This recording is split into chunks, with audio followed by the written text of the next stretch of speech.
খতিব ইমাম মুয়াজ্জিনদের নিয়ে বিশাল সম্মেলন হয়েছে। জীবন কি সেই ঘটনা? ঢাকাতে খতিব ইমাম মুয়াজ্জিনদের নিয়ে বিশাল সম্মেলন হয়েছে। জীবনে যেটা ঘটেনি কাল সেটা ঘটেছে। এই প্রোগ্রামে সর্বদলীয় দলের প্রধানরা অতিথি ছিল। অতিথি ছিল কে? বিএনপির ভারপ্রাপ্ত চেয়ারম্যান তারেক রহমান। অতিথি ছিলেন কে? জামাত ইসলামের আমির ডাক্তার শফিকুর রহমান। অতিথি ছিলেন কে? চরমনায়ের আমির ইসলামী আন্দোলনের সৈয়দ রেজাউল করিম। অতিথি ছিল নুরুল হক নূর। অতিথি ছিল নাহিদ ইসলাম। এইভাবে সব বড় বড় দলের লিডাররা অতিথি। সব উলামায়ে কেরাম সেখানে হাজির। উলামায়ে কেরাম একের পর এক তাদের দাবি বলে যাচ্ছে, আমাদের জন্য এটা করতে হবে, আমাদের জন্য ওটা করতে হবে। এটা মূলত তাদের স্বার্থের জন্য না, আলেমদের মর্যাদা ফিরিয়ে আনার জন্যে। আর প্রত্যেক বক্তা উঠছে আর বলছে, আমার দল ক্ষমতায় গেলে এটা করব, আমার দল ক্ষমতায় গেলে এটা করব, আমার দল ক্ষমতায় গেলে। প্রত্যেক দলে এই কথা বলতেছে। প্রত্যেক দল তো ভাই ক্ষমতায় ছিল, তা আগে করিনি কেন? কথা মনে হয় বুঝাতে পারেননি মনে হয়। এই নির্বাচনের আগে মূল্য ঝুলাচ্ছেন কেন সবাই? আপনারা এটা বলেন না। শুধু আলেমদের বেতন বাড়ানোই দাবি নয়, বরং আলেমদের সম্মান নিশ্চিত করতে হবে। কারণ হাজার তারার মধ্যে তাদের যে নাকি চলে না। অনেকে আবার বলছে ইসলামের রাষ্ট্র ব্যবস্থা নাই। ইসলামের রাষ্ট্র ব্যবস্থা না থাকলে গোটা পৃথিবীকে আল্লাহ সাজিয়েছেন কেমনে? ইসলামিক রাষ্ট্র ব্যবস্থা আছে ভাই? জোরে বলেন আছে? আল্লাহর নীতি রয়েছে। তাইলে আমরা ইসলামের পক্ষে থাকতে রাজি আছি তো ইনশাআল্লাহ। আমি এটা বলি না যে আপনি বিএনপিরে ভোট দিবেন না, আপনি আওয়ামী লীগরে দিবেন না, জামাতরে দিবেন না, বা এদেরকে দিবেন, আমি এটা বলি না। এটা বলার প্রচারের জন্যও আমি আসি নাই। তবে আমি এটা বলি, আল্লাহর আইন দিয়ে চলতে যায় যারা, ওরাই হচ্ছে আল্লাহর পক্ষ থেকে খেলাফতের দায়িত্ব পালনকারী।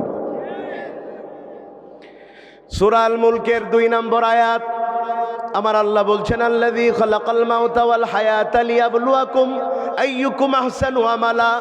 তিনি সেই সত্তা, তিনি সেই আল্লাহ যিনি জীবন বানিয়েছেন, মৃত্যু বানিয়েছেন।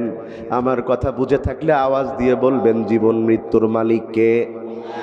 আওয়াজ হয় নাই, বলেন জীবন মৃত্যুর মালিক কে? দুনিয়ার কোনো মানুষ যদি আপনার শত্রু হয়ে যায়, সবাই মিলে যদি আপনাকে মেরে ফেলার জন্য মিছিল করে, মিটিং করে, হরতাল করে, তারপরেও আপনাকে মারতে পারবে না যদি একটা মিনিট হায়াত তখন আপনার দুনিয়াতে থাকে। আর দুনিয়ার সবাই মিলে দোয়া করেও আপনার হায়াত বাড়াতে পারবে না যদি আপনার হায়াত না থাকে। কারণ মৃত্যুর ডাক যখন চলে আসবে, দুনিয়ার কোনো ক্ষমতা, দুনিয়ার কোনো সিকিউরিটি ফোর্স আপনাকে বাঁচিয়ে রাখতে পারবে না। মৃত্যু আসবে যখন দুনিয়া থেকে চলে যাওয়া লাগবে। আমার আল্লাহ বলেন, ইযা জাআ আজালুহুম লা ইস্তাখিরুনা সাআতাও ওয়া লা ইস্তাকদিমুন। মৃত্যু যখন চলে আসবে, এই দুনিয়ার সবাই চেষ্টা করলেও আপনারা বাঁচাতে পারবে না। কারণ যিনি আপনার জান কবজ করতে আসবে, তারে তো দেখার মতো চোখ দুনিয়ার কারণ নাই। কথা বলছেন না? বলছে গণভবনে একটা পিঁপড়াও নাকি ঢুকতে পারে না। কি ঢুকতে পারে না? কারণ স্পেশাল সিকিউরিটি ফোর্স যারা আছে, ওরা দেখলে বুঝে ফেলে যে পিঁপড়া ঢুকতেছে। আমি বললাম, পিঁপড়া তো ঢুকতে পারলে ওরা মানে দেখতে পারবে, কারণ আছে। কারণ পিঁপড়ারে দেখা যায়, কিন্তু ফেরেশতারে তো দেখা যায় না। ফেরেশতারে কি দেখা যায় নাকি? এই ছেলেই আবার কথা বলছো কেন? নিষেধ করেছি না? ওয়াজের মধ্যে কথা আসলে কানে খুব রাগ হয় বাবা। নারায়ে তাকবীর। মৃত্যু কি আসবেই? কথা বলে না। মৃত্যু কি আসবেই? মৃত্যুকে কি কেউ ঠেকিয়ে রাখার মতো ক্ষমতা আমরা রাখি? না। এবার বলেন, এই জীবন মৃত্যুর মালিক যদি আল্লাহ হন, এই জীবন মৃত্যুর মাঝখানে যেই সময়, এই সময়টার মালিক কে? জোরে বলেন না। আমার ফিরোজ ভাই চিনেন না আপনারা? যেভাবে বলতেছেন মনে হলো প্রথম দিন দেখলেন। চিনেন তো আপনারা? এই ফিরোজ ভাই আজ থেকে 25 বছর 26 বছর আগে জন্মাইছে না? ভাইয়ের বয়স কত আমি তো জানি না ভাই, আন্দাজে কই দিলাম 27। ওই প্রায় ঠিক বলিছি, এক কম হয়ে গেছে আর কি। 27 বছর আগে ভাই জন্মাইছে। ভাইয়ের জন্ম তারিখ আমরা জানি, কিন্তু ভাইয়ের মৃত্যু তারিখ কবে? হ্যাঁ, কেউ জানে না, কেউ জানে না। এই যে ভাইয়ের জন্ম হয়েছে 27 বছর আগে, কবে মৃত্যু হবেন যাবেন না জানেন আল্লাহ। আমার জন্ম হয়েছে আজ থেকে 33-34 বছর আগে, আমার মরণ হবে কবে আমি জানি না। আমার এই মাঝখানের সময়টা যদি জীবন মৃত্যুর মালিক আল্লাহ হন, তাইলে আমি মাঝখানে যেই সময়টা পার করেছি এটার মালিক কে হবেন? জোরে বলেন না কে হবেন? এবার আল্লাহ বলছেন, বান্দা তোর জীবন দিলাম, তোর মরণ দিলাম, কেন জানিস? সারা রাত মোবাইল ফোনে পাবজি খেলবি, সেই জন্যে। কথা কয় না। তোর জীবন মরণের মাঝখানে আমি সময় দিলাম সকিনারে নিয়ে, মাঝে মধ্যে মন্টু মিয়ার বাগান বাড়ি যে আই লাভ ইউ বলে ফুল দিবি। কথা কয় না। মুরব্বীরা না হ্যাঁ না বললেও ইয়ংরা বলেন, যারা এ কাজ করেন আর কি। জীবন মৃত্যুর মাঝখানে আল্লাহ সময় দিলেন যাতে করে রাজনীতি করে চাঁদাবাজি টেন্ডারবাজি সব করতে পারি। হ্যাঁ, জীবন মৃত্যুর মাঝখানে আল্লাহ সময় দিলেন যাতে ধর্ম ব্যবসা করে ইসলামকে ধ্বংস করতে পারি। হ্যাঁ, কি জন্য দিলেন? জীবন মৃত্যুর মাঝখানে আল্লাহ সময় দিলেন। আল্লাহ কয়, লিয়াবলুয়াকুম আইয়ুকুম আহসানু আমালা। আমি আল্লাহ দেখে নিতে চাই জীবন মৃত্যুর এই মাঝখানের সময় বান্দা কতটা ভালো আমল করতে পারে। বলেন কি আমল? এই শব্দটা সবার মুখ দিয়ে শুনতে চাই। কি আমল? সবাই বলেন কি আমল? আপনারা কন্যাকা কি আমল? ভালো আমল। আল্লাহ কিন্তু বলেন নাই যে বেশি আমল, আল্লাহ বলেছেন ভালো আমল। আমাদের দেশের মানুষ ভালো আমল বেশি করতে, মানে ভালো আমলের চাইতে বেশি আমল বেশি করতে চায়। ওই শবে বরাতের রাতে সারা রাত মসজিদে থাকে, থাকে না? থাকে। সকালবেলা চায়ের দোকানে যায়, যে বলে কয় রাকাত ঝাড়লি? এ কয় 80। কত? পাশের জন্য কয় তুই কত? এখন কম বললে তো হেরে যায়, কয় 90। কত? সারা রাত ধরে আমল কত করেছি, বেশি দেখানোর চিন্তা, বেশি। অথচ আল্লাহ বেশি চান না, আল্লাহ ভালোটা চান। বেশির কোনো দাম নাই, ভালোর দাম আছে। খাবার অল্প হলেও ভালো খাও, কিন্তু খারাপ খাবার বেশি খাও না, পেট খারাপ করবে। কথা কি বোঝা যায়? তাইলে আমল বেশি লাগবে নাকি আমল ভালো লাগবে? আবার বলেন, আমল বেশি লাগবে নাকি আমল ভালো লাগবে? এবার আসেন, ভালো আমল লাভের বৈশিষ্ট্য হলো 7টা। জোরে বলেন কয়টা? আর একটু জোরে বলেন কয়টা? 7টা। আমার স্বভাব, শ্রোতা কথা না করলে আমার কথা বাইর হয় না। কালকে যে মাহফিল করে এসেছি, আপনাদের এই জনগণ 50 গুণ করলেও এর চাইতে বেশি হবে, এত মানুষের সামনে। আর আজকে সে মাশাআল্লাহ হাসরের ময়দান, খালি লোক নাই। প্রিয় ভাইয়েরা আমার, আমল লাগবে ভালো। আর ভালো আমলের বৈশিষ্ট্য হচ্ছে কয়টা বলেছি? 7টা। একটু একটু করে সামনের দিকে যায়। ভালো আমলের 1 নম্বর বৈশিষ্ট্য, নিয়ত সহি যার, আমল ভালো তার। বলেন কি সহি হওয়া লাগবে? সবাই বলছেন না কি হওয়া লাগবে? নিয়ত সহি হওয়া লাগবে। এই আমলটা আপনি কার জন্য করছেন এটা আগে নিশ্চিত হওয়া লাগবে। আপনি আমলটা আল্লাহর জন্য করছেন নাকি মানুষ দেখানোর জন্য করছেন, এটা নিশ্চিত হওয়া লাগবে। ওই যে আমাদের অঞ্চলে কোরবানির সময় একটা দোয়া পড়ে, আমার বেনাপোলে। আপনাদের কলার ওয়ায়ব যদি পড়ে থাকে তাইলে বলবেন ঠিক। কুলিন্না সলাতি পড়ে, ওয়া নুসুকি ওয়া মাহইয়ায়া ওয়া মামাতি লিল্লাহি রাব্বিল আলামিন। ও বান্দা, তোমার নামাজ, তোমার কুরবানি, তোমার জীবন মরণ সব কার জন্যে? একটু জোরে বলেন না কার জন্যে? তাইলে আমাদের আমল হবে কার জন্যে? দুনিয়ার কোনো মানুষের জন্য আমল হবে না। যদি হয় আমল কবুল হবে না, কারণ নিয়ত যেমন সোয়াব তেমন। আমার এলাকার ভাষায় বলে, যেরাম মাওলানা সেরাম সামিয়ানা। আপনার এলাকায় কয় নাকি? যেরাম মাওলানা সেরকম। তো এখানে যদি আমি না এসে মিজানুর রহমান আজহারি আসতো, তো এই সামিয়ানা কি এটা হতো ভাই? কথা বলে না। এখানে আমি না এসে যদি চরমনায় পীর সাহেব আসতেন, সামিয়ানা কি এমন হতো? এখানে আমি না এসে যদি আব্দুর রাজ্জাক বিন ইউসুফ সাহেব আসতেন, সামিয়ানা কি এমন হতো? না। তো যেমন মাওলানা সেরাম।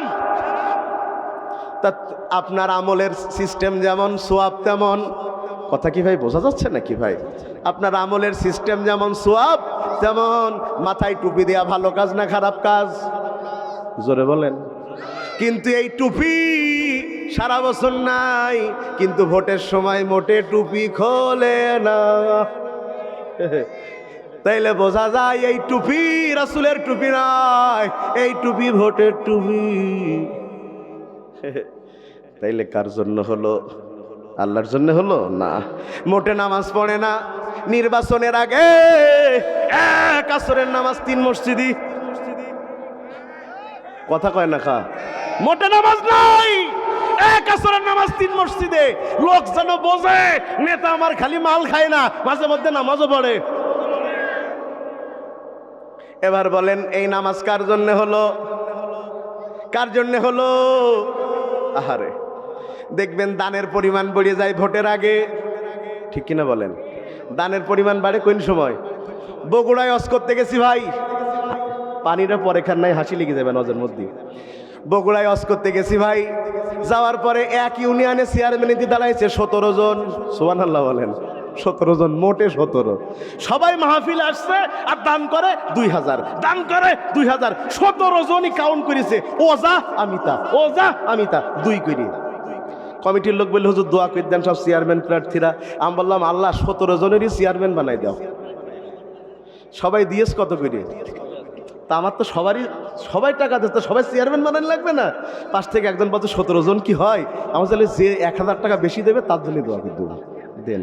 ওই যেরকম আমার খাদেম ভাই জোর করে শিমুলি গাছ থেকে টাকা নিয়েছে আর কি। খাদেম ভাই যে জিনিসে ভাই, মহিলা মানুষের ওয়াজেরতে বাড়ি যাইয়ে ডিম এই নিয়ে তারপর নেবে, তারপর সোয়াব লিখবে আর কি, তার আগ পর্যন্ত লিখবে না। ভাই আপনাদের কষ্ট হচ্ছে না তো ভাই? একটু জনগণ বেশি হলে একটু ওয়াজ করতে খুব পাইতাম গো। নারায়ে তাকবীর। মায়ের লোক তো আছে ভাই, কিন্তু ওদের তো দেখা যায় না।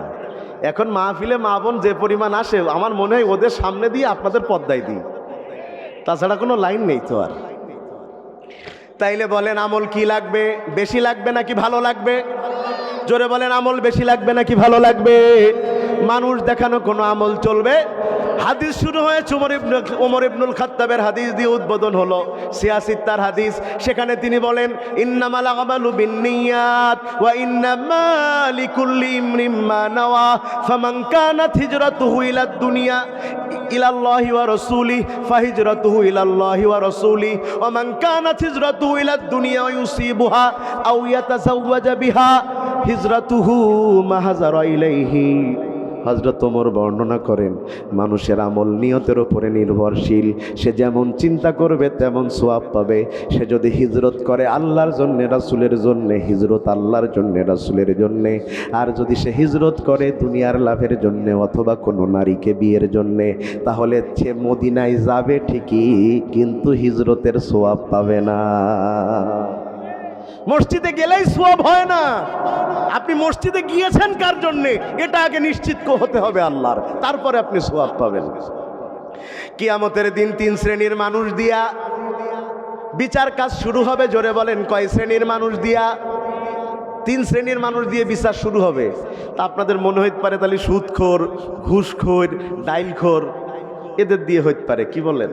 না, 3 শ্রেণীর মানুষ। হাদিসটা শোনাই, আমি হাদিসটা আজকে আবার লিখে নিয়ে আসলাম যাতে আপনাদের শোনাইতে পারি। এই অঞ্চলে এত ওয়াজ করে ফেলেছি যে নতুন ওয়াজ খুঁজে বের করা কষ্ট আর কি। ভাই আপনাদের সবার কি খেয়াল আছে? লিল্লাহে তাকবীর বলেন। বিচার শুরু হবে কয় শ্রেণীর মানুষ দিয়ে? 3 শ্রেণীর মানুষ। 1 নম্বরে وعن أبي هريرة رضي الله تعالى عنه قال إن أول الناس يقضى يوم القيامة عليه رجل استشهد فأتي به فعرفه نغمه فعرفها قال فما عملت فيها قال قتلت فيك حتى استشهدت قال كذبت ولكنك قتلت ليقال ززو فقد قيل ثم أمره فسحب على وجهه حتى ألقي في النار الله أكبر বলেন। বিচার শুরু হবে 3 শ্রেণীর মানুষ দিয়ে। 1 নম্বর হলো শহীদ। বলেন 1 নম্বর কি? শহীদ হয় কারা? আল্লাহর রাস্তায় মরে যারা শহীদ, তারা। শহীদের মর্যাদা কম না বেশি? শহীদের 1 নম্বর মর্যাদা, আল্লাহ যারে তারে শাহাদাতের মর্যাদা দেয় না। ইমানের পরীক্ষায় উত্তীর্ণ যারা শহীদ হয় তারা। সুবহানাল্লাহ বলেন। 2 নম্বরে দুনিয়াতে যত মরণ আছে সেরা মরণ হলো শহীদের মরণ। 3 নম্বরে শহীদ হবে যারা যত কষ্ট দিয়ে মারা হোক মরার সময় কষ্ট পাবে না তারা। 4 নম্বরে শহীদ হবে যারা কবরে গেলে মরবে না তারা। 5 নম্বরে তারা খালি মরবে না তাই না, কবরের মধ্যে আল্লাহ শহীদকে রিজিক দিবে। এত মর্যাদা যেই শহীদের, সেই শহীদের বিচার প্রথম শুরু হবে। আল্লাহ বলবেন আমি তোরে এত নিয়ামত দিয়েছিলাম, ফাআররাফাহু নি'মাহু ফাআরাফাহা, সেই নিয়ামতের শুকরিয়া তুই কেমনে আদায় করেছিস? সে বলবে আল্লাহ তোমার নিয়ামতের শুকরিয়া আদায় করার জন্য আমি তোমার পথে যুদ্ধ করেছি, তোমার রাস্তায় শহীদ হয়েছি। আল্লাহ বলবে মিথ্যা কথা, মিথ্যা কথা, তোর অন্তরের কথা দুনিয়ার লোক না জানলেও তো আমি আল্লাহ জানি। তুমি শহীদ হয়েছিলে এই জন্যে যে মানুষ তোমারে বড় বীর বলবে। তুমি রাস্তায় যে মোটামুটি ভাবজা নিয়ে নিসাও, তুমি যে মরবাই টার্গেটও ছিল না, কিন্তু গুলি একটা লেগে মরে গেছো। কথা কয় না। এখন লোকে তোমারে কি কয়? শহীদ কয়। তোমার নামে লোকেরা গেট বানায়, তোমার নামে লোকেরা কত কিছু বানায়, তোমার এত কিছু পেয়ে গেছো। শোনো শোনো শোনো, তুমি যেহেতু শহীদ হয়েছিলে, লোক তোমারে, দুনিয়ার মানুষ তোমারে শহীদ বলবে, বড় বীর বলবে, সে তো তুমি দুনিয়াতে পেয়েই গেছো, তোমারে সবাই শহীদ বলছে, কিন্তু তোমার অন্তরের খবর দুনিয়ার লোক না জানলেও আমি জানি। এই জন্য তুমি আজ আমার কাছে শহীদের মর্যাদা পারবা না।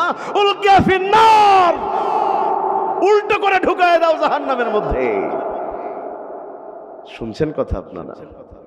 2 নম্বরে বিচার হবে যারা আলেম, আপনার আমার, এই যারা আমরা বসে আছি খালি এরাই আলেম। কি বলেন আপনারা?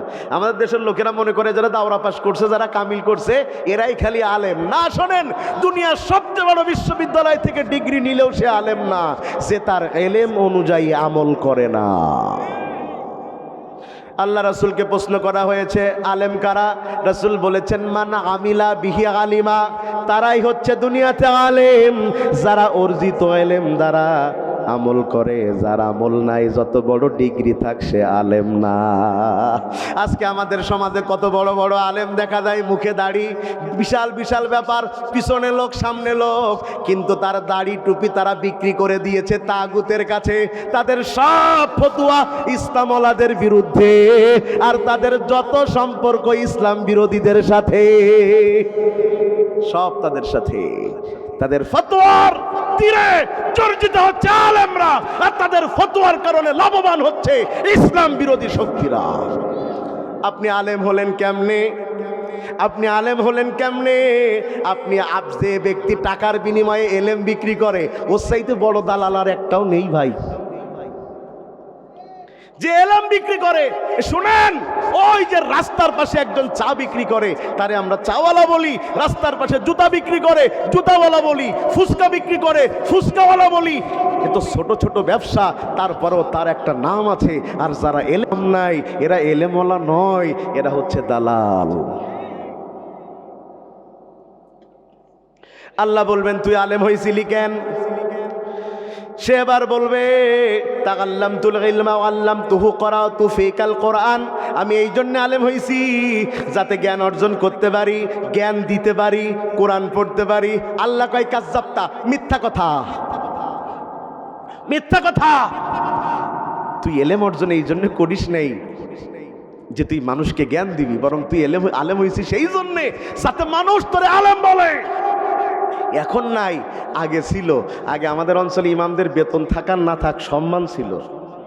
কথা বলছেন না কেন? এই বাড়ির প্রথম মুরগির ডিম কে খাবে? কয় আল্লাহ। চাচা, আল্লাহ খায় না। বলেন, প্রথম মুরগির ডিম কাকে দিত? বাড়ির প্রথম লাউ কারে দিত? হ্যাঁ? আর এখন হুজুরের সামনে নিয়ে যায়, বলে হুজুর দেশি মুরগির যে দাম, আমি তাই পাতি নে। কথা কয় না। খাওয়া নাই, আগের মতো আলেমদের সম্মানও নাই, আগের মতো আলেমদের মর্যাদাও নাই। আলেমদেরকে মনে করছে এরা সমাজের মধ্যে তৃতীয় শ্রেণী। গতকাল বাংলাদেশে একটা অবাক করা ঘটনা ঘটেছে, বলবো নাকি ভাই একটু? কি সেই ঘটনা?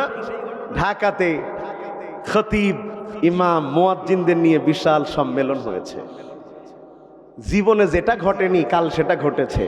এই প্রোগ্রামে সর্বদলীয় দলের প্রধানরা অতিথি ছিল। অতিথি ছিল কে? বিএনপির ভারপ্রাপ্ত চেয়ারম্যান তারেক রহমান। অতিথি ছিলেন কে? জামাত ইসলামের আমির ডাক্তার শফিকুর রহমান। অতিথি ছিলেন কে? চরমনায়ের আমির ইসলামী আন্দোলনের সৈয়দ রেজাউল করিম। অতিথি ছিল নুরুল হক নূর। অতিথি ছিল নাহিদ ইসলাম। এইভাবে সব বড় বড় দলের লিডাররা অতিথি। সব উলামায়ে কেরাম সেখানে হাজির। উলামায়ে কেরাম একের পর এক তাদের দাবি বলে যাচ্ছে, আমাদের জন্য এটা করতে হবে, আমাদের জন্য ওটা করতে হবে। এটা মূলত তাদের স্বার্থের জন্য না, আলেমদের মর্যাদা ফিনিয়ে আনার জন্যে। আর প্রত্যেক বক্তা উঠছে আর বলছে, আমার দল ক্ষমতায় গেলে এটা করব, আমার দল ক্ষমতায় গেলে এটা করব, আমার দল ক্ষমতায় গেলে। প্রত্যেক দলে এই কথা বলতেছে। প্রত্যেক দল তো ভাই ক্ষমতায় ছিল, তা আগে করিনি কেন? কথা মনে হয় বুঝাতে পারেননি মনে হয়। এই নির্বাচনের আগে মূল্য ঝুলোচ্ছেন কেন সবাই? আপনারা এটা বলেন না। শুধু আলেমদের বেতন বাড়ানোই দাবি নয়, বরং আলেমদের সম্মান নিশ্চিত করতে হবে। কারণ হাজার তারার মধ্যে যাদের যেই মর্যাদা, লাখো কোটি মানুষের মধ্যে আলেমের সেই মর্যাদা। দেন এই আপনার মসজিদে ইমামের বেশি দাম না মেম্বারের বেশি দাম? আন্দাজ ইমাম বললেন না, মেম্বার এক কথায় 9টা ইমাম বাদ দিতে পারে। কথা বলছেন না কেন? আপনার ওই ইউনিয়নের সবচেয়ে বড় মসজিদের ইমামের কথার বেশি দাম না চেয়ারম্যানের কথা? আপনি যতই বলেন সম্মানে হুজুর, কিন্তু দাম তো চেয়ারম্যানের। কারণ হুজুর চেয়ারম্যান বাদ দিতে পারে না, কিন্তু চেয়ারম্যান আমার মতো 1 কোটি হুজুর বন্ধ করে দিতে পারে। যদিও এখন তো ওই চেয়ারম্যান মেম্বার কিছু নেই, কদিন পরে হবে, সে ওয়াজ পরে। যদি কোনো চেয়ারম্যান এখন থাকতো আর ও যদি জানতো আমি তার বিরুদ্ধে বলতো যে জীবনে ঢুকতে দেবো না। কথা বলে না, এই ইউনিয়ন আমার, এই ইউনিয়ন আমার, এই ইউনিয়ন তোমার বাবার। আল্লাহর কথা চলবে জমিনে জমিনে, কারোর জন্য কোরআনের কথা তো বন্ধ হওয়ার কথা নয়।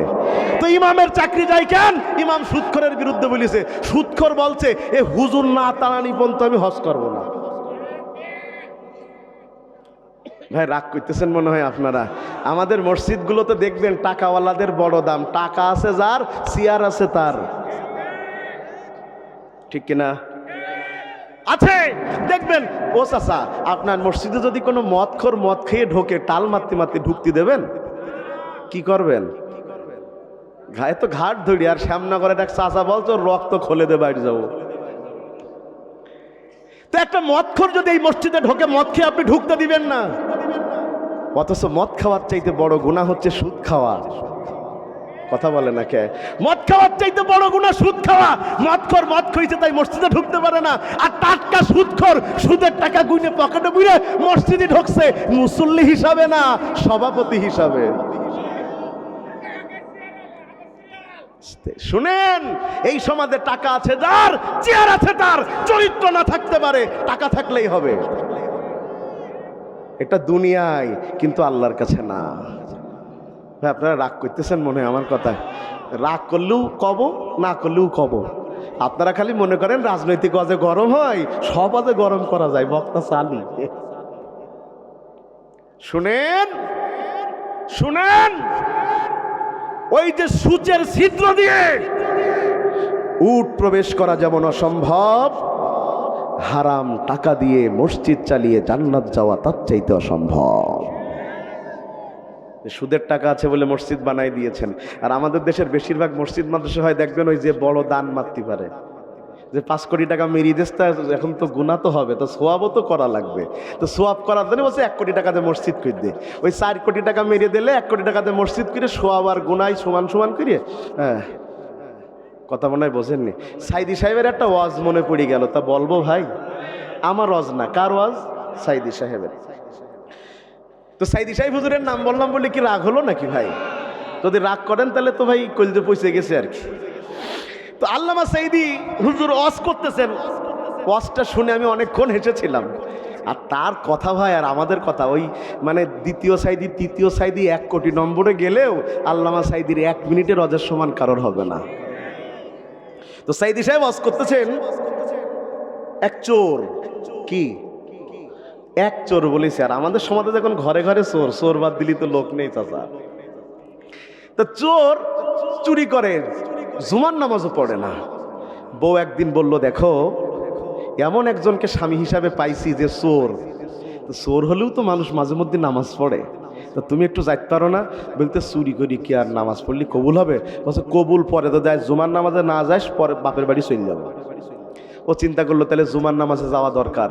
জুমার নামাজে গিয়েছে চোর। ঢোকার পরে মনটা একটু ভালো হয়েছে মসজিদের মধ্যে, তো ওয়াজ করতেছে ইমাম সাহেব। ওই দিন ওয়াজের বিষয় হলো কুরবানির গুরুত্ব। কিসের গুরুত্ব? এত সুন্দর করে কোরআন হাদিস দিয়ে কুরবানির গুরুত্ব হুজুর ওয়াজ করেছে। ওয়াজ শুনে চোরের মন গলে গেছে, হুজুরও কান্দে চোরও কান্দে। কি শুনে? কথা বলে না, কি শুনে? এবার হুজুর বলছে আমার এই ওয়াজ শোনার পরে কুরবানি দেবেন কারা কারা? হাত তোলেন তারা তারা। সবাই তো তুলিয়েছে, চোরও তুলিছে। আমরা যারা মাঝে মধ্যে বলি না যে নামাজ পড়বেন কিনা কিনা হাত তোলেন, তোলে আর বলে হুজুরির জ্বালায় গুনাহ এমনিই বেশি হচ্ছে, এমনিই পড়িনি এক গুনাহ, হাত তুলিয়ে বারবার ওয়াদা করায় আর এক গুনাহ। তো এখন ওয়াদা করে বাড়ি চলে এসছে, আবেগ যখন কেটে গেছে তখন বোর বলছে সব তোর দোষ, আমি তো মসজিদে যাইতেই চাই নাই, আজকে গেলাম, যাওয়ার পরে হুজুর ওয়াজে এই বলল, হাত তুলতে বলল, তুললাম, এখন ওয়াদা তো করে ফেলেছি, আমি কুরবানি দেব কি করে? আমার তো খাওয়াই হয় না বলে চুরি করি। বউ আবার খুব বুদ্ধিমতী, বউ বলছে যে যা করি খাই সে তাই করে কুরবানি দেবে। যে চাকরি করে সে চাকরির টাকা দিয়ে কুরবানি দেয়, যে ব্যবসা করে সে ব্যবসার টাকা দিয়ে কুরবানি দেয়, তা যে চুরি করে সে চুরির টাকা দিয়ে কুরবানি দেবে। এ তো সোজা কথা। তা বলতেছ তা চুরি করবা করবা, কিন্তু এলাকায় করবা না, তাহলে লোক ধরে ফেলবে, দূরিত্বে করবা। চলে গেছে দূরের মাঠে। সেই আমলে এইভাবে তো গরু ছাগল চুরি হতো না, মাঠে ছেড়ে দেওয়া থাকতো। গরু একখান চুরি করে নিয়ে আল্লাহর ওলি ঈদের আগের দিন রাত্রি বাড়ি চলে এসে নামাজ শেষ। চোর বলছে হুজুর আমার গরু কুরবানি দিয়ে উদ্বোধন করা লাগবে। হুজুর বলতেছ তোর খাওয়া হয় না, গরু পালি কনে? চোর বলছে হুজুর এই তো 2 নম্বরে চুরি করে যাও। চুরি কি আমি একলা করি? ওই তোমার সামনে চেয়ারে যারা বসে থাকে সামনের আসনে, আমি তো নাই ভাই ডাইরেক্ট চুরি করি। আমি তো ডাইরেক্ট চুরি করি, 20,000 মাইরও খায়, আর ওরা তো কলমের খুচাই চুরি করে কোটি কোটি টাকা। ওগুলো তো বড় চোর, ওগুলো তো চোর বলেন না। আমারটাতে শুরু করবেন। হুজুর মোটামুটি ওর গরু দিয়ে শুরু করে কুরবানি শেষ। এখন কুরবানি শেষ হয়ে যাওয়ার পরে সবাই আলাপ শুরু করেছে, চার দোকান গরম হয়ে গেছে যে হুজুর যদি চুরি করা গরু কুরবানি করে তার পেছনে কি নামাজ হবে? কেউ কিন্তু বলতেছে না যে চোরের কুরবানি হবে কি, বলছে হুজুরির পেছন নামাজ হবে কি। মানে মানুষের ফতুয়া সেদিকে, অসহায় লোক যেদিকে। হুজুর বলতেছ ভাই আমি করলাম কুরবানি, তাতে যদি ইমামতি না হয় তো তোরা ও ধর যে চুরি করে। বলতেছ না হুজুর তুমি জেনে শুনে করলে কেন? শুনতেছেন আপনারা কথা নাকি? হুজুর তো পড়ে গেছে চরম বিপদে, বলছে এই মাসলা দিতে গেলে আমার তো চোরের ডাকা লাগবে। যে ওর মূলত মনে কি ছিল, চোরের ডেকে বলছে ভাই তুই আমার কি বিপদে ফেললে, এখন আমার ইমামতি যায়, তো তুই একটু বুকে হাত দিয়ে বল দিন তোর কুরবানি কি হবে? বলছে 1 কোটি বার হবে। হুজুর বলতেছি কি কড়া ফতোয়া, 1 কোটি বার? বলছে হ্যাঁ। বলছে তো দলিল? বলছে হুজুর আমার কাছে তো আর বুখারি মুসলিমের দলিল নেই, আমার কাছে আছে অঙ্কের দলিল। তা বলতেছে কি দলিল? বলছে হুজুর চুরি করলে কি হয়? গুনাহ হয়। হুজুর কুরবানি দিলি কি হয়? সওয়াব হয়। বলছে মিলেই তো গেছে হুজুর, গরু চুরি করে এনেছি গুনাহ হয়েছে, কুরবানি দিছে সওয়াব হয়েছে, গুনাহ আর সওয়াবে কাটাকাটি, মাঝখানে গোশত খাওয়া ভাও। এই কথা বলে সাইদি সাহেব বলছেন গোটা সমাজ আজকে এমন চলছে, মানুষ হারাম ইনকাম করে সেখান থেকে কিছু দান করে ওই হারাম আল হালাল কাটাকাটি করে মাঝখানে মানুষের সামনে তারা দানবীর সেজে হাজির হয়ে যায়। বন্ধুগণ আমার, তবে এই মাঝখানে একটা কথা যেটা বলতে লাগছিলাম একটু বলেই নেই। আমাদের দেশের হুজুরদের কিন্তু ভাই সব চাকরির একটা নিশ্চয়তা আছে, হুজুরদের চাকরির বলো নিশ্চয়তা নেই ভাই, যে কোনো সময় চাকরি চলে যায়। ওই আমার এলাকার একটা গল্প আছে, এই গল্প আমি আবার প্রথম শুনেছিলাম আপনাদের কলারোয়ার একজন বড় আলেমের কাছ থেকে, নাম তার ওমর আলী যুক্তিবাদী, চিনেন আপনারা? আমি ওনার খুব ভক্ত মানুষ ভাই, ওনার এই প্রতিটা উদাহরণ খুবই গুরুত্বপূর্ণ। তো উনি বলছিলেন একদিন এই উদাহরণটা, উনি বলছিলেন যে ইমাম সাহেব একদিন এক জেনাকারিনী মহিলার বাড়ি নাকি খাইছে। এখন লোকেরা বলল জেনাকারিনী মহিলার বাড়িতে আপনি খাইছেন, তা আপনার পিছনে তো নামাজ হবে না, কারণ কার বাড়ি খাইছে? জেনা করা মানুষেরকে আমরা পছন্দ করি না, জেনাকারিনী মহিলার হাতের রান্না খাইছে, এখন তার পিছনে নামাজ হবে কিনা? ভাই আপনারা বলেন জেনা করা আগে হয়েছে না খাওয়াটা আগে হয়েছে? জেনাকারিনীর হাতে খাইছে, তাইলে খাওয়া আগে না জেনা আগে? তা গোটা সমাজের লোক জানতো না ওই মহিলা জেনা করে, জানে বলেই তো হুজুরি ধরিছে। শুনেন, ওই মহিলা যখন জেনা করেছে তখন সমাজের লোক ওকে সমাজচ্যুত করে নাই, ওরে সমাজ থেকে বের করে নাই, ওরে নিয়ে প্রশ্ন তুলে নাই। প্রশ্ন তুলবে কারা? তারাই বিচার। 12.5 লাখ টাকা আমি ঋণ হয়েছি। আমি বললাম ভাই আমি তো ঋণ, আর তোর উদ্বৃত্ত 3.5 লাখ। তুই ফকির তো তুই না, ফকির তো আমি না। তো বলতেছে হুজুর তো আমার এখন কি করতে হবে? আমার তো তোমার তো জাকাত দিতে হবে। তা কি হিসাবে? আমি বললাম এই যে শতকরা 2.5 টাকা। ও বলছে হুজুর তাহলে 3.5 লাখে তো মেলা টাকা আসে। তার মানে ফকিরদেরও টাকা, কথা বলে না, ফকিরদেরও টাকা আছে। মাশাআল্লাহ। তো সে এবার কোন কথা বলছিলাম? ফকিরের টাকা না, আগেরটা দলিল। তো জমি আপনারা তো যাবেন, যে কেউ কেনার জন্য যাবেন না। দেখা গেল যে লক্ষ লক্ষ মানুষ জমেছে, কারণ 25 কোটি টাকার জমি 1 লাখে। লক্ষ লক্ষ মানুষ সামনে জমে গেছে। আমি বললাম দেখো জমিটা বড় সুন্দর, একেবারে বর্গাকৃতির। ওখানে জমিটার সব ঠিক, মাপজোক সব ঠিক আছে। ওখানে যে জমি কিনেই বাড়ি করা যাবে, রাজুকের অনুমোদনও আছে, সব ঠিক। খালি দলিলে একটু সমস্যা রয়েছে। ওই জমি কেনার জন্য কিটা কিটা থাকবেন, একটু হাত তোলেন দেখি ভাই। ওই যে লোকটা কিছু বোঝে না, যে লোক বলে হুজুর যা বলে আমি তাই করি, আমি টিপসই দিয়া লোক বাবা, ওইসব কি আমি বুঝি? ও লোকটাও দড়ি মারতে বলছে ভাই দড়ি মারতেছেন কেন? বলতে হুজুর টিপসই দিই তাই কি হয়েছে? আমি না বুঝি, ফিরোজ হুজুর তো বোঝে। কথা বলছেন না কেন? যে দলিল আমি পড়তে না পারি, আমি টিপসই দিই, কিন্তু ফিরোজ হুজুর তো পড়তে পারে। ফিরোজ হুজুরের কাছে নিয়ে যাব, ও দলিল পড়বে, পড়ার পরে যদি বলে ঠিক, তাইলে জমি কেনা যায়। সামান্য জমি কিনতে যেয়ে যদি যাচাই বাছাই করা হয়, ওই দলিল ঠিক না হলে যদি মানুষ জমি না কেনে, আল্লাহর জান্নাতে মানুষ যেতে চায়, অথচ আমল যাচাই করে না। দলিল নাই, আমলের দাম নেই। বলে দলিল নাই, আমলের কোনো দাম নাই। দলিল থাকতে হবে, আমলের পিছনে কি থাকতে হবে? দলিল।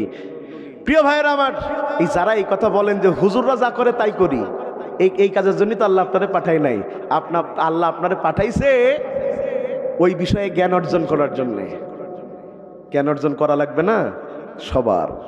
বন্ধুগণ আমার, তাইলে ভালো আমলের 1 নম্বর বৈশিষ্ট্য হলো নিয়ত সহি থাকতে হবে। ভালো আমলের 2 নম্বর বৈশিষ্ট্য, ওই আমলটা অবশ্যই রাসূলের তরিকায় হতে হবে। ভালো আমলের 3 নম্বর বৈশিষ্ট্য, অবশ্যই ওই আমল কবুল হওয়ার জন্য রুজি হালাল হতে হবে। বলেন কি হালাল হতে হবে? একটু সবাই বলেন না ভাই, কি হালাল হতে হবে? রিজিক। আমি এখন যে এই কথা বলবো একটু গায়ে লাগতে পারে, তাও কব ভাই একটু কই ভাই। রিজিক যদি হালাল না হয়, রিজিক যদি হালাল না হয়, 1 কোটি বার হজ করলেও তার কোনো দাম নাই। রিজিক হালাল হয় না বলেই বারবার ওমরা করার পরে, হজ করার পরেও তার চরিত্রের পরিবর্তন হয় না। হজের আগেও মদ খাইতো, হজের পরেও মদ খায়। তা আপনারা বলেন যে এতবার হজ করলে তাও লোকটার আমল ফিরল না। আমল ফিরবে কি? হারামজার শরীরে ও হালাল অবস্থায় কবরে যেতে পারবে না।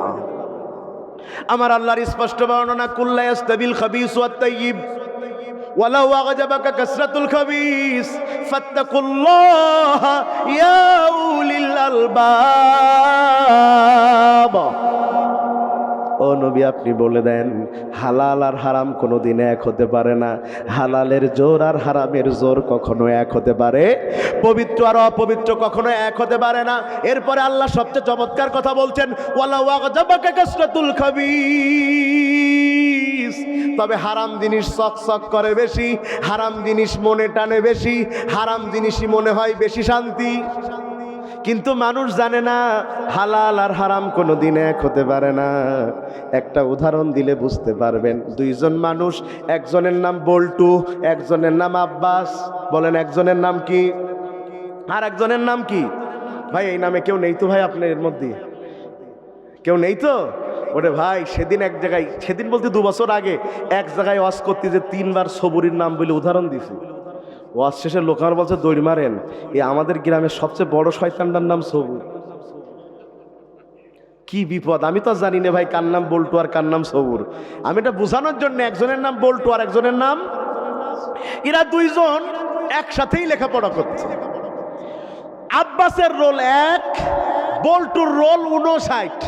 বলেন আব্বাসের কত, বল্টুর কত? 59। তো পড়ালেখা শেষ, দুজনের অনেক দিন সাক্ষাৎ নেই।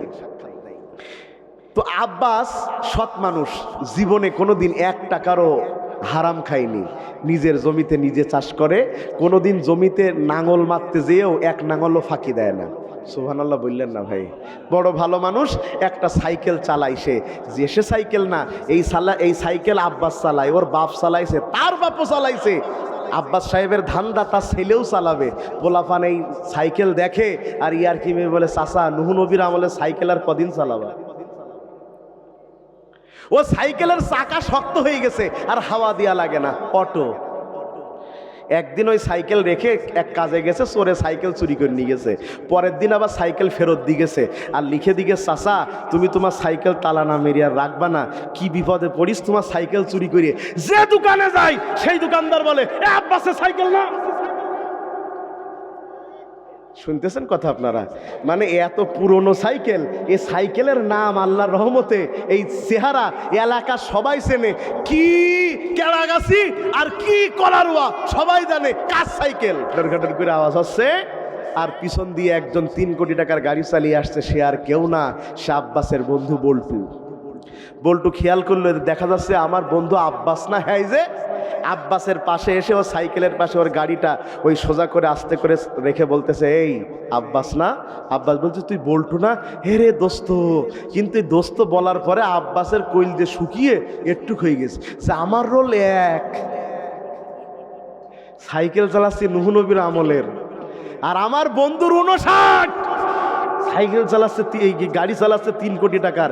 ও বলছে, আল্লাহ জীবনটা বেদানা, করলাম কি করলাম কি, আমার বন্ধুই তো বেশি ভালো আছে।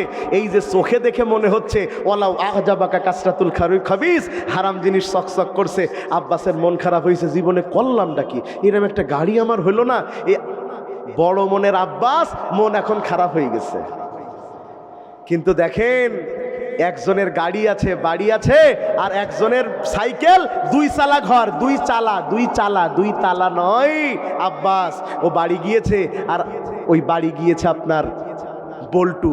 হালাল আর হারামের পার্থক্য এবার দেখেন। বাড়ি গিয়েছে আব্বাস, যে বোর বলতেছে, বউ ভাত দে। বউ বলছে, শীতকাল তো, তরকারি ঠান্ডা হয়ে গেছে, গরম করে নিয়ে আসি।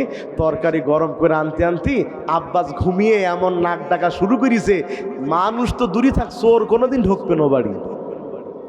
এসে বউ ডাকছে, এই বিলকিসির বাপ, ওঠো ওঠো, বলিস না ঘুমাই পড়লি ডাকবি নে, তালাক দে, বাড়ি পাঠাই দেবো। ওই যে আব্বাস ঘুমাইছে, ফজরের আগে আর ডেকে তোলা যায় না, কারো সাহস নেই ডেকে তুলবে, নাক ডাকার ঠেলায় কোনো মানুষ ঢুকতে পারে না। ওইদিকে বল্টু গেছে বাড়ি, 5 তলা বাড়ি, এসি রুম, টাকা পয়সা ব্যাংক ব্যালেন্স অভাব নাই, কিন্তু ঘুম নাই। 12টার সময় বলে, বউ ঘুমের বড়ি দে, খাইছে, ঘুম আসে না। 2টার সময় বলে, আর একটা দে, খাইছে, ঘুম আসে না, আবার চাইছে। বউ বলছে, এত ঘুমির বড়ি না খেয়ে উলাও তো, একবারে বিষ খেয়ে মরে থাকতে পারিস না। ঘুম নাই, আর একজনের ঘুমের থেকে ডেকে তোলা যায় না, ওর খাওয়া জোটে না, আলু চাষ করে, ধান চাষ করে, ও ঘুমিয়ে কুল পায় না, আর এর ঘুম হয় না। কারণটা কি? এর বাড়ি ভালো হতে পারে, এসি রুম হতে পারে, গাড়ি হতে পারে, কিন্তু এই বাড়ি করতে যে, এই গাড়ি করতে যে, এই বল্টু কত লোকের ঘুম কেড়ে নিয়েছে, কত লোককে মিথ্যা হামলা মামলা দিয়ে বাড়ি থাকতে দেয় নাই, মা থেকে দূরে রেখেছে, সন্তান থেকে দূরে রেখেছে, সারা রাত কেঁদেছে, ঘুমাতে পারে নাই। ও যত মানুষের চোখের ঘুম কেড়ে নিয়েছে, আমার আল্লাহ তাদের অভিশাপে বল্টুর চোখের ঘুম কেড়ে নিয়েছে। তুই 5 তলা বাড়ির থাকবি, কিন্তু আমি আল্লাহ তোর ঘুমই দেবো না। ভাই রাগ করছেন মনে হয়। সকালবেলা আব্বাস উঠে বলতেছে, বিলকিসির মা রাত্রির খাইনি মনে আছে তো, এখন কাজা কাফারা আদায় করে খাবো। ভাত আর ডাইল দিয়েছে, 1/2 কেজি চালির ভাত, ডাইল দিয়ে মেরি দিস দিয়ে বলছে, আর 2টো হয়। বউ বলতেছ, তুমি বুড়ো হয়েছাও, এখনো বড় হওনি। বলে মানে? বলছে এখন আমাদের ছেলে ফিলে আছে, ওটা দিতে হবে না। বলছে, তাহলে তুই 2 গ্লাস পানি দে। 2 গ্লাস পানি খেয়ে বলছে, আল্লাহ ভাগ্যিস তুমি দুনিয়ায় পানি দিলে, নাই আমার পেট ভর্ত কি করি। ওদিকে বল্টুর বাড়িতে সকালবেলা পোলাও, বিরিয়ানি, কালিয়া, কুত্তা, কুরমা, সেন্ট একেবারে ভুরভুর করতেছে। ওই সেন্ট একেবারে সোজা সুজি চলে গেছে হুজুরের বাড়ি। হুজুর বলতেছে, এ রান্না বল্টুর বাড়ি ছাড়া কারোর বাড়ি সম্ভব না।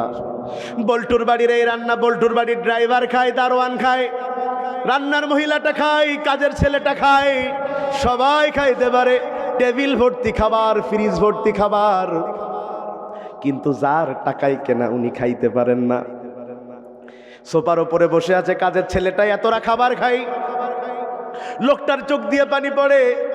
ও খালু, কাঁদো কেন? আমি তোমার বাড়ির কাজের ছেলে, একটু বেশি খাই দেখে তুমি মনে হয় কাঁদতেছো, তোমার সম্পদ কমে যাচ্ছে বলে কাঁদে। আর বলে না, আমি চিন্তা করি তুই একটা কাজের লোক, তোর কোনো টাকা নাই, তারপরেও গামলা গামলা খাবার মেরে দিলে তোর কোনো কষ্ট হয় না, আর আমার টাকাই কেনা, আমি তাকিয়ে থাকি, আমি খাইতে পারি না।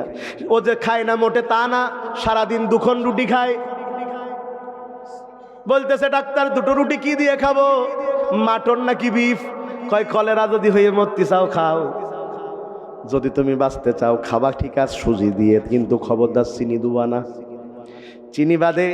চিনি বাদে বানানো হচ্ছে খাবার, দুইটা রুটি দিয়ে দিন যায়। এত খাবার খাইতে পারে না, কেমনে খাবে?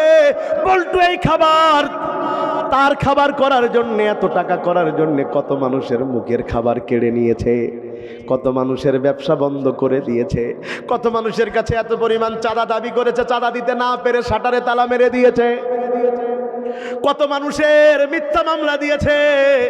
এক দুইটা মাত্র গাই গরু যা দুধ হয় সেটা দিয়ে সংসার চলে, সেই গাই গরু বিক্রি করে ছেলের মামলা চালানো লেগেছে।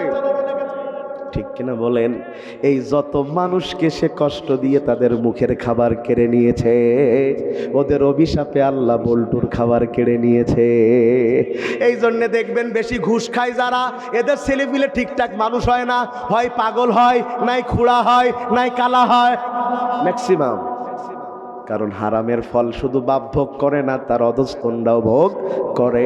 এই জন্য নোমান ইবনে বাশির বলেন, আল হালালু বাইয়িন আল হারামু বাইয়িন, হালাল ও সুস্পষ্ট, হারাম ও সুস্পষ্ট। বান্দা তো জানে কোনটা হালাল কোনটা হারাম। নিজের ঘরের বউ হালাল, পরের বউ এটা জানে না কে? তারপরেও সমাজে কেন পরকিয়া বন্ধ হয় না?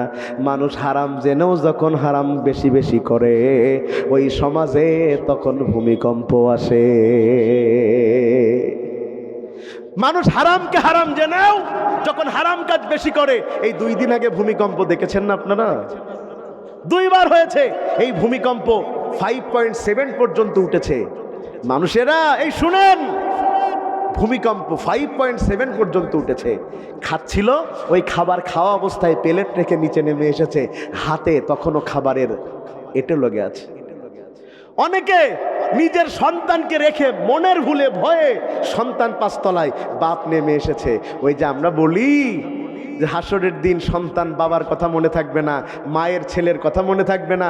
অনেকে বলেন কি গাল গল্প হুজুরেরা শুরু করেছে। গাল গল্প যে নয়, তার প্রমাণ এই ভূমিকম্প। সন্তানকে ওপরে রেখে মা বাবা 2 জনই নিচে নেমে এসেছে। নামার পরে মনে হয়েছে সন্তানের কি হয়েছে। কি মনে করছেন আপনি? ভূমিকম্প হচ্ছে, কিন্তু যারা আল্লাহওয়ালা তাদেরটা দেখেন, ভূমিকম্প হচ্ছে ভয় পাচ্ছে না, তারা তখন কালেমা পড়ছে, লা ইলাহা ইল্লা আনতা সুবহানাকা ইন্নী কুনতু মিনাজ জালিমিন পড়ছে, লা ইলাহা ইল্লাল্লাহু মুহাম্মাদুর রাসূলুল্লাহ। কোন চেহারার ভিতরে কোনো ভয় দেখতে পাইনি, কারণ তারা মনে করেন ভূমিকম্প দেন যিনি, ভূমিকম্প থেকে বাঁচানো তিনি। ভূমিকম্প হলো, মানুষেরা ভয় পেল, এই লিখতে শুরু করেছে আবার ভূমিকম্প আসলে কেমনে আমাদের এই ঘর বাড়িগুলো বেশি টেকসই থাকে, স্থায়ী থাকে, সেই জন্য কার্যকর পদক্ষেপ নিতে হবে। ওরে হতছাড়া, ওই রড সিমেন্টে তো ঠেকাইন যাবে না, আমল দিয়ে ঠেকাতে হবে। অন্যায় ছেড়ে দিতে হবে, জুলুম ছেড়ে দিতে হবে, এই পরকিয়া ছেড়ে দিতে হবে। জেনা বেড়ে গেছে, নেশা বেড়ে গেছে, নেশা ছাড়া সমাজ নাই। কথা বলছেন না কেন? নেশা নেশা নেশা। এখন তো গানই বানাইছে, মজনু দেবে তোর নাকে শশা, নেশা লেগেছে নেশা গান। ভাই নেশা করা ছেলেপেলে কি আপনাদের অঞ্চলে আছে নাকি? ভাই আছে। যা তা খাচ্ছে না, যেটা খাচ্ছে এর নাম বাবা। এর নাম কি? সবাই বলেন না কি নাম? বাবা খাচ্ছে, বাবা। ইয়াবার কি? ওই ঠিক হয়েছেন আর কি, আবার নেশা করছে। শোনেন, নেশা একটা পরিবারকে ধ্বংস করে দিতে পারে। বলেন নেশা কি করতে পারে? একটা পরিবারকে ধ্বংস করে দিতে পারে। আলোচনা সেদিকে নয়, অন্যদিকে যাচ্ছে। আল হালালু বাইয়িন ওয়াল হারামু বাইয়িন, হালালও সুস্পষ্ট, হারামও সুস্পষ্ট। মুসলমান যারা হালালকে গ্রহণ করে তারা। বন্ধুগণ আমার, 4 নম্বরে যেই পয়েন্টটা বলবো বড় কঠিন, হৃদয়টাকে নরম করেন।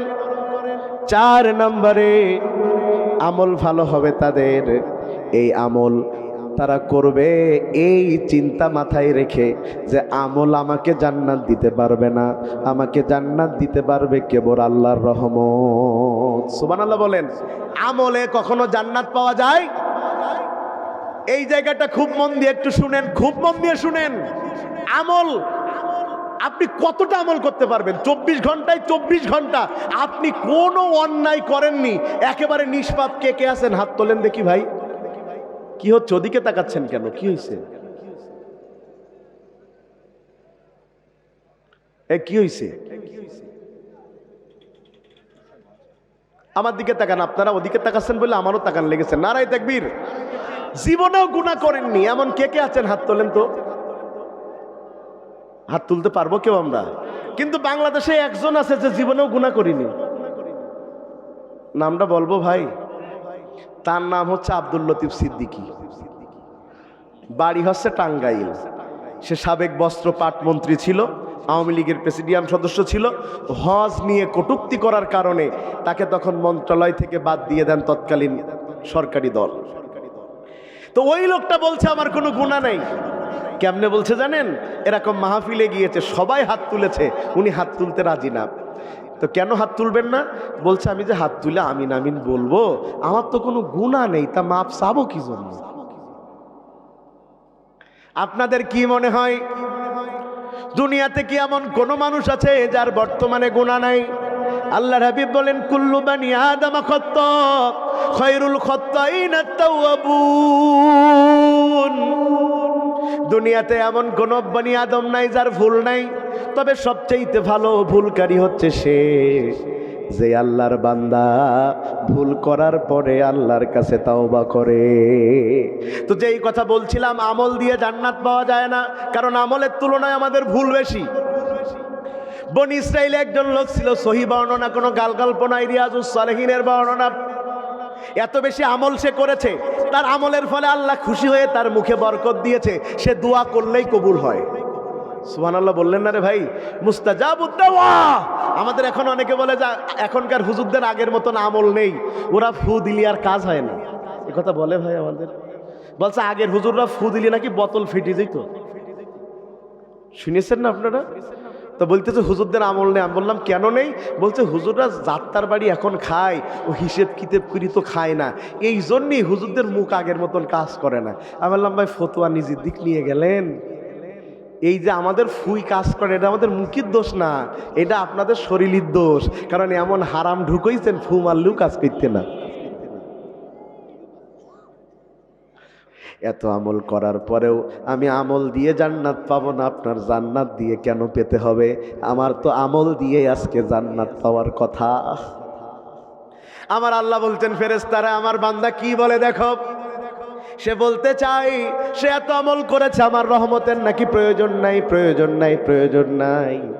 যা রে যা, আমার বান্দাকে নিয়ে যা, দাড়ি পাল্লা আনার পরে দাড়ি পাল্লার এক পাশে ও যত আমল করেছে আমলটারে রাখ, আর এক পাশে আমি আল্লাহ ওরে যে নিয়ামত দিয়েছি, আল্লাহর নিয়ামতের তো শেষ নাই। পা থেকে মাথা নিয়ামত কার? জোরে বলেন না নিয়ামত কার? আমার আল্লাহ বলেন এত বেশি নিয়ামত দিয়েছি,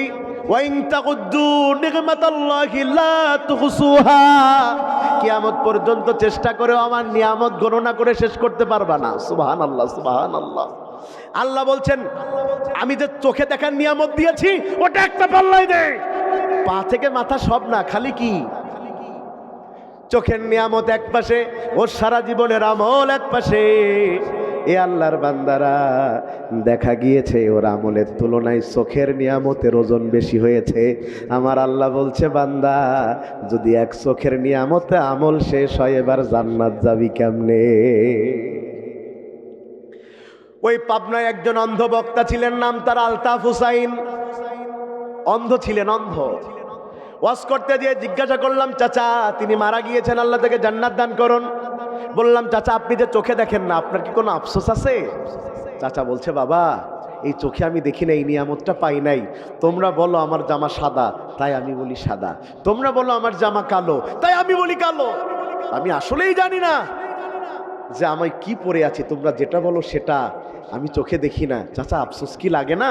চাচা বলছে, কেন আফসোস লাগবে? সুম্মা লা তুসআলুন্না ইয়াওমাইযিন আনিন নাঈম, কিয়ামতের দিন সব নিয়ামত সম্পর্কে আল্লাহ এক এক করে জিজ্ঞাসা করবে। যখন আমার চোখের নিয়ামতের হিসাব আসবে, তখন আমি তো বেঁচে যাব, কারণ আমি এই চোখ দিয়ে ইচ্ছা থাকলেও কোনো অন্যায় করতে পারিনি। সুবহানাল্লাহ বললেন না রে ভাই? আমি চোখ দিয়ে কোনো অন্যায় করিনি, চোখ দিয়ে দেখিও নি। এই চোখের নিয়ামতের হিসাব আমার দেয়া লাগবে না, এই জন্য আমি আফসোস করি না, বরং আমি খুশি হই এই জন্যে যে অন্তত চোখের হিসাব কম হলেও এর বিনিময়ে আল্লাহ আমাকে জান্নাত দিতে পারে। অথচ বান্দা, আল্লাহ তোমারে এত রহমত দিল, এ বান্দা শুনে নেন, কথা একেবারে শেষের দিকে শুনে নেন, শুনে নেন, শুনে নেন, খুব মন দিয়ে বুঝেন এই কথাটা, শেষ কথা। বান্দার আল্লাহর নিয়ামত ছাড়া কোনো উপায় নাই, উপায় নাই। আল্লাহ ছাড়া বান্দার কেউ নাই। এটা কি বিশ্বাস করেন নাকি আপনি? নিয়ামত খাই কার আমরা? বলেন, নিয়ামত খাই কার? জোরে বলেন না কার?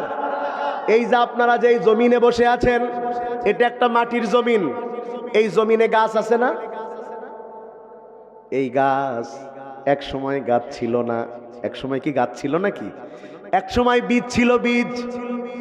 ওই জমিনটা আপনি আলগা করেছেন কিছু একটা দিয়া করে, ওই জমিনের মধ্যে একটু সার দিয়েছেন, একটু পানি দিয়েছেন, দেওয়ার পরে একটা বীজ, যেই বীজ চোখে দেখে না, যেই বীজ কানে শোনে না, যেই বীজ মুখে কথা বলতে পারে না, একটা বীজ, ওটা আপনি পুঁতে দিয়ে এসেছেন।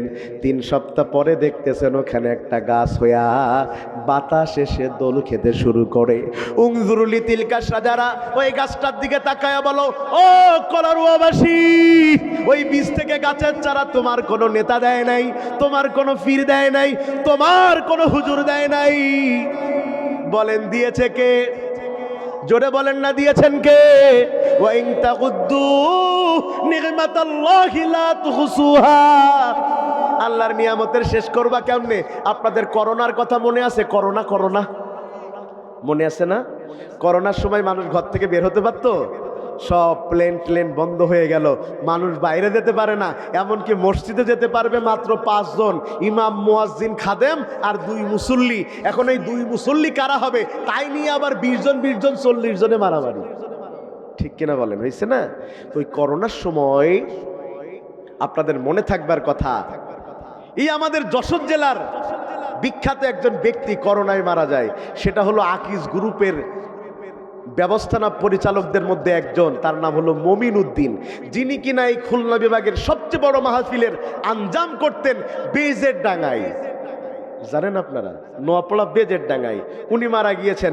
পরবর্তীতে সেই মাহফিল আদ্দিনের সম্মানিত পরিচালক, আদ্দিন ফাউন্ডেশনের আলহাজ মহিউদ্দিন সাহেব, ওই প্রোগ্রামটা আল্লাহ শুকরিয়া আমাদের কাছাকাছি যশোরে এনেছেন।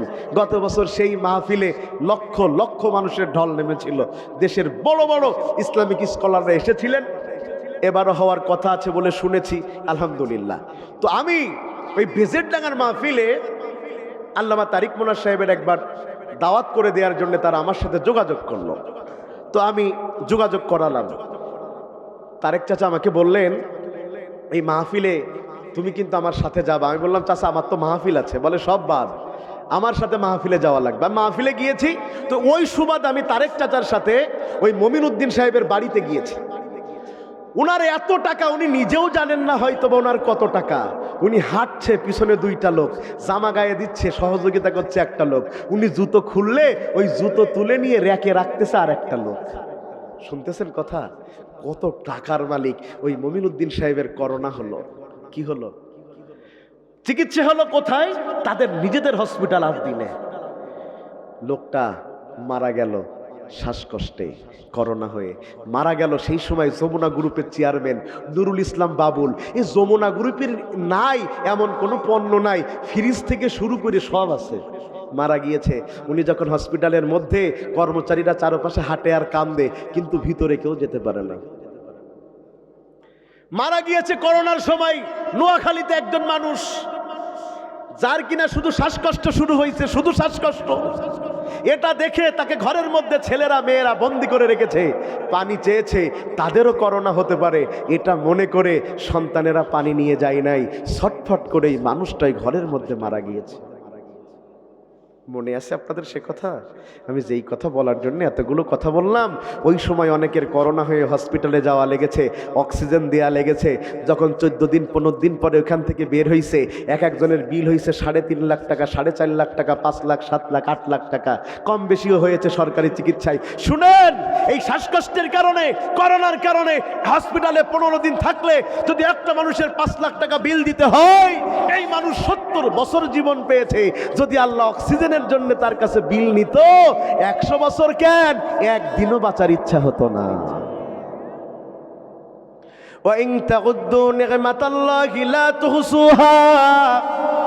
বান্দা, সুতরাং আল্লাহর কোন কোন নিয়ামতকে স্বীকার করবা?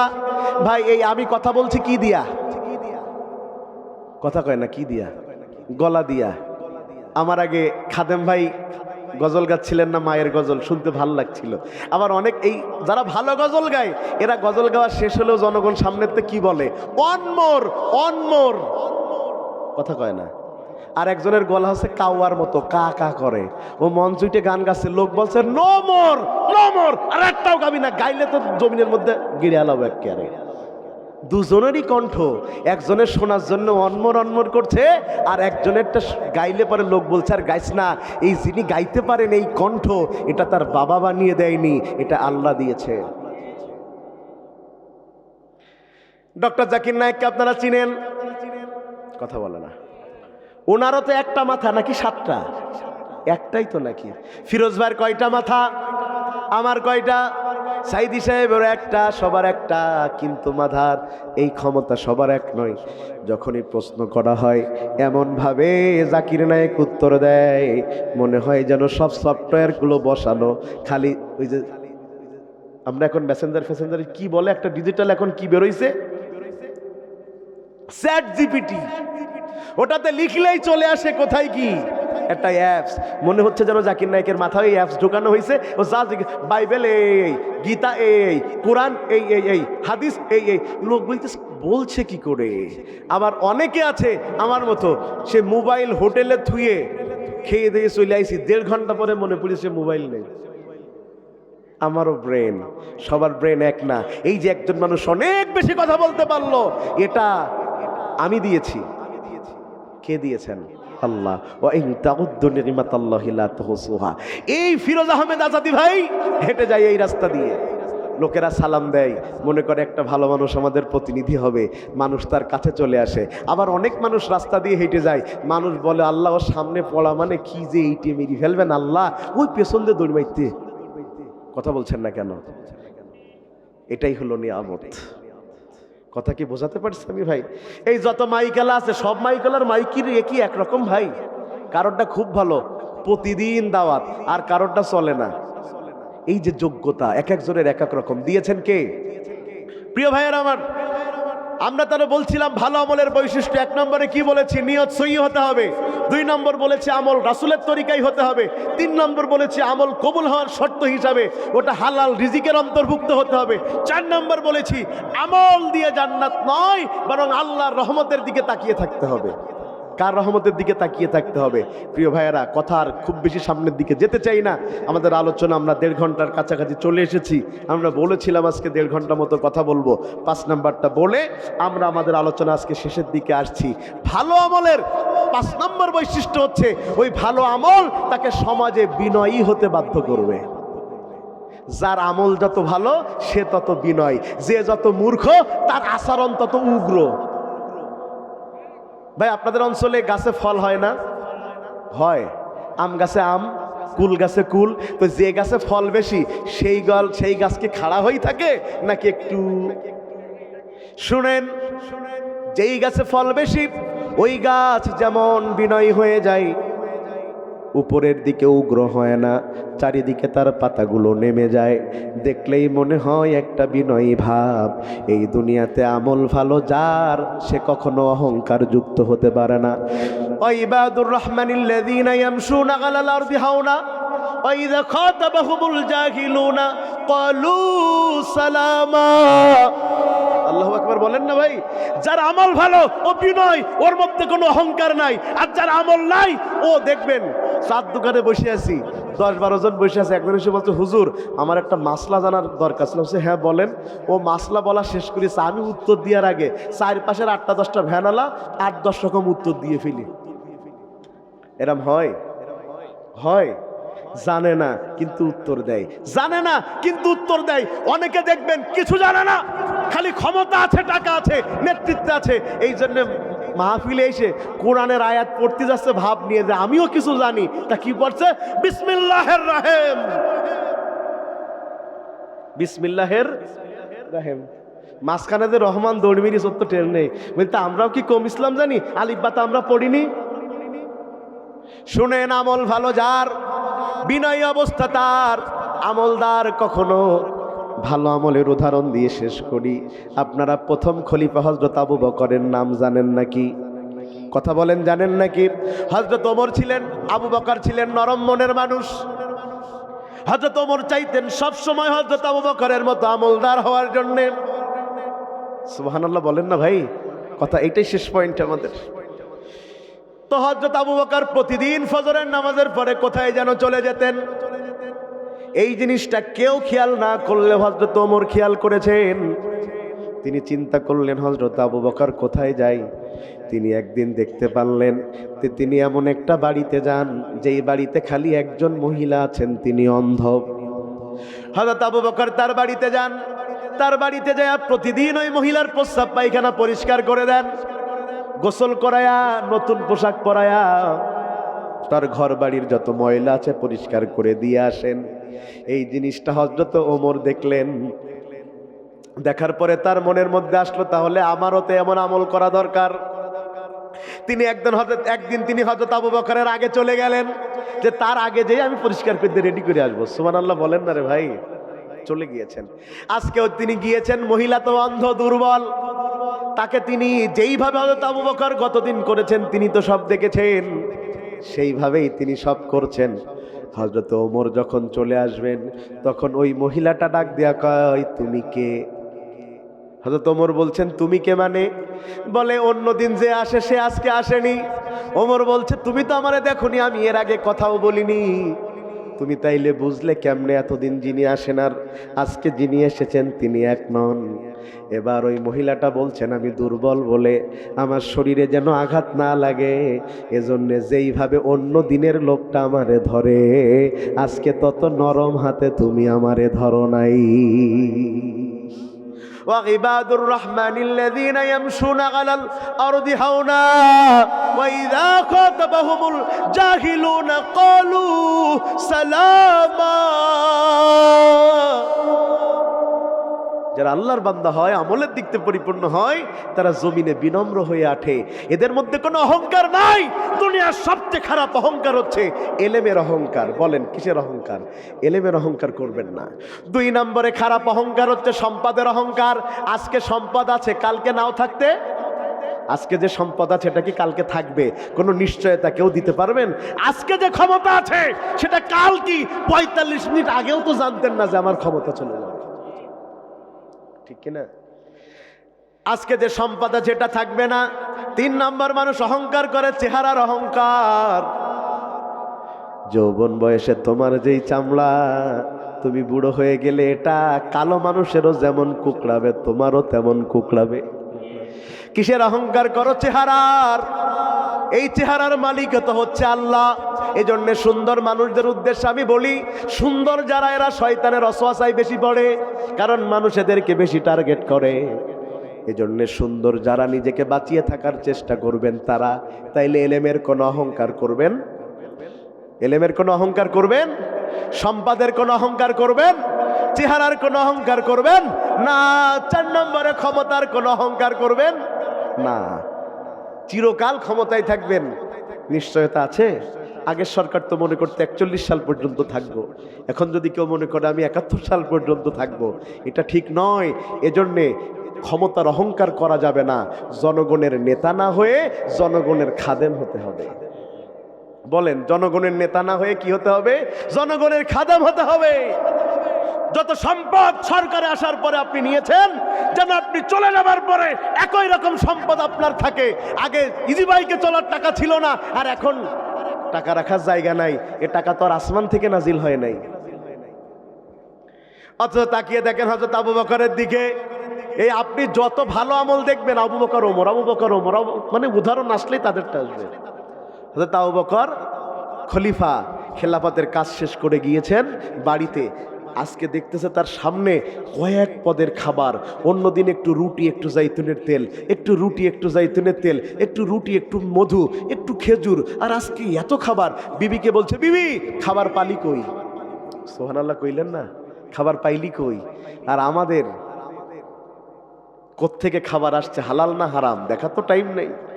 বিবি ডাক দিয়ে বলে, আবু বকর, প্রতিদিন যেই বেতনটা আপনি পান খলিফা হিসাবে, ধরে নেন সেটা 5 টাকা। বলেন কয় টাকা? ধরে নেন 5 টাকা।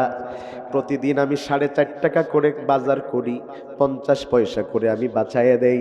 এই 50 পয়সা করে বাঁচাতে বাঁচাতে 1 টাকা অ্যামাউন্ট জমা হয়েছে। যেহেতু আমার সন্তানেরা ভালো ভালো খাবার পাই না, এই টাকাটা আমি জমা করেছি, সেখান থেকে আমি ভালো খাবার বানাইছি, এখানে কোনো হারাম নাই। আবু বকর খাইলেন না, উঠে দাঁড়ালেন, অর্থমন্ত্রীকে সাথে সাথে ডেকে বললেন, অর্থমন্ত্রী, আমার বেতন যে প্রতিদিন 5 টাকা, আমার স্ত্রী খাতা কলমে বোঝায় দিয়েছে আমার 5 টাকা লাগে না, 4.5 টাকা দিলে আমার হয়ে যায়। এজন্যে আগামীকাল থেকে আমার বেতন 4.5 টাকা, 5 টাকা নয়। খেলাফত কাকে বলে? ক্ষমতা কাকে বলে? আর আপনি ক্ষমতায় যাওয়ার আগেই চিন্তা করছেন কোনটা কোনটা নিবেন। আল্লাহ বরকত নষ্ট করে দিবেন। এজন্য জনগণের খাদেম হতে হবে, জনগণের নেতা হওয়ার চেষ্টা করলে হবে না। এই যে এই কথা আপনারা বলেন, ক্ষমতার উৎস কে? আমরা তো বলি আল্লাহ, আমরা সাধারণ নেতারা কি বলে? জনগণের ক্ষমতার উৎস কে? তো যদি এটা আপনারা এটাও স্বীকার করেন, তাও তো বিশ্বাস করা লাগবে যে 5 বছর পরে আবার এদেরই লাগবে। কথা বলছে না তো ওই চিন্তা করে হলেও তো 2 নম্বরই করা বন্ধ করা দরকার। আমাদের দেশে যারাই ক্ষমতায় আগামীতে আসবে, যে দল বা যারাই হোক, আল্লাহ তাদের আমাদের খাদেম হিসাবে কবুল করুন। ইসলামের দৃষ্টিতে নেয়ামতকে অনুভব করে আল্লাহ তাদেরকে কাজ করবার তৌফিক দান করুন। আমরা আজকে ভালো আমলের 5টা বৈশিষ্ট্য বলেছি। 1 নম্বর বলেছি নিয়ত সহি, 2 নম্বর বলেছি রাসূলের তরিকায়, 3 নম্বর বলেছি হালাল রুজি, 4 নম্বর বলেছি ওই আমলটা আল্লাহ মানে আমল দিয়ে নয়, আল্লাহ রহমত দিয়ে জান্নাত। আর 5 নম্বরে বলেছি এই আমলদার ব্যক্তিরা সমাজের মধ্যে নম্র হবে, নরম হবে। আল্লাহ আমাদেরকে আমল করবার তৌফিক দান করুন। যেই কথাগুলো বলেছি, এই কথাগুলো যেন আল্লাহ তাআলা আমলের মাধ্যমে আল্লাহ সন্তুষ্টি অর্জন করে আমাদের জান্নাত পর্যন্ত পৌঁছানোর তৌফিক দান করেন। আজকের এই কমিটি আমার ভালো লেগেছে। এরা আমাদের বলেছে 10টাই মঞ্চে তুলবো, 10টাই তুলেছে। যদি একটু কালেকশনের কারণে হুজুরি বাড়িয়েছেন, ওদের 10টাই টার্গেট ছিল। আমি আজ পর্যন্ত কোনো মাহফিল কলারুয়াই এই 10টা মানে একই টাইম পাইনি। এজন্য আপনাদের ধন্যবাদ, ভালো লেগেছে আমার। এই অ্যাকুরেট টাইম খুব সুন্দর, এটা করবেন। এই যে আমি এতটা সময় কথা বলেছি, মানুষদের কিন্তু ধৈর্যচ্যুতি হয়নি, বসে শুনেছে। কিন্তু যদি আমাকে 12টায় তুলতেন, আমি দিতে চাইলেও তারা নিতে পারতো না। আবার আমি এই 10টায় তোলার কারণে আমি তো আসলে গরম বক্তা, আজকে তো অনেক নরম আওয়াজ করেছি, এটা আপনাদের। আমি কিন্তু এত নরম মানুষ না ভাই, আমার সামনে মাইক পড়ে যায়, তো আমি নরম আওয়াজ করেছি। তো এই নরম আওয়াজ করলে সাধারণত লোক থাকতে চায় না, চলে যায়। তো আমি এই 12টার সময় এই নরম আওয়াজ করলে এই লোক 2টো পর্যন্ত থাকতো না। কিন্তু 10টার সময় মাইন্ড সেটটা ভালো থাকার কারণে একই কথা নিতে পেরেছে, ওটা 12টার সময় পারতো না। এজন্য কমিটিগুলোর উচিত 10টার মধ্যে বক্তা তুলে দিয়ে 12টার মধ্যে আলোচনা শেষ করে দেয়া। তাতে এই আপনারা এখন যে ঘুমাতে পারবেন, ফজরে উঠে আবার মসজিদে আসতে পারবেন, আবার আগামীকাল কাজে কারোর কোনো ডিস্টার্বও হবে না। ঠিক কিনা বলেন? আর আমাদের অবস্থা তো খারাপ ভাই, এই রাত্রির ওয়াজ করে বেড়াচ্ছি। আমার ড্রাইভার তো কালকে ঘুমিয়েই পড়িছে, বলতে এইখানে থেকে যাওয়া ছাড়া কোনো লাইন নেই। তো আমার সাথে যে গিয়েছে আজাদ, আমার প্রতিষ্ঠান দেখাশোনা করে, ও আবার গাড়ি চালাতে পারে। বললাম তুই চালা ভাই, বাড়িতে যাওয়া লাগবে। এই কারণে কাল ঝিনাইদহ থেকে আমি 12টায় ওয়াজ শেষ করে আমার বাড়ি আসতে লেগেছে 3:30, 2 ঘন্টার রাস্তা। এই কারণে, এই জন্যে ঘুমের এই নিয়ামত আল্লাহ আমাদেরকে অনুসরণ করার তৌফিক দান করুন। মিডিয়ার যত ভাইয়েরা আজকে এসেছেন তাদেরকে ধন্যবাদ জানাচ্ছি। অনেকে এটা তো আগে কই